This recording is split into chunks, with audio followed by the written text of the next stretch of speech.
যাওয়ার মধ্যে তারা আমাদের যখন আগে আক্রমণ করে, আমাদের সাথীরা রাগান্বিত হয়ে যখন মাঠে প্রবেশ করে, তখন তাদের যারা আলেমা তোলাবা ছাত্ররা ছিল ওদের ওইখানে চলে যায়। তাদেরকে আমরা যে ঘটনাটা বলি যে আপনাদের তো আমরা মারতেছি না, বিরক্ত করতেছি না, আপনারা সম্মানীয় ব্যক্তি, আপনারা আমাদের উপর আক্রমণ করেন কেন?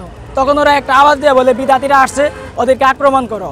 এই কথা বলে আমার মাথার মধ্যে আঘাত করে আমার মাথা ফাটিয়ে ফেলে বাঁশ দিয়ে। এবং আমি সহ আমার সাথে যারা ছিল অন্যান্য সাথীরাও তারা হসপিটালে ভর্তি, চিকিৎসাধীন আছে।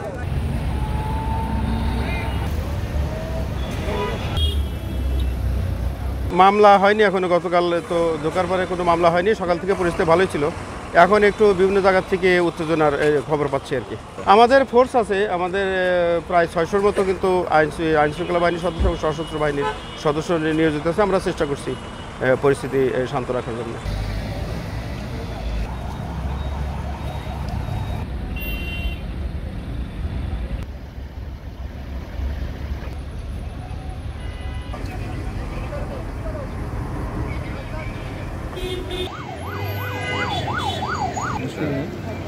এখন না বলে দিই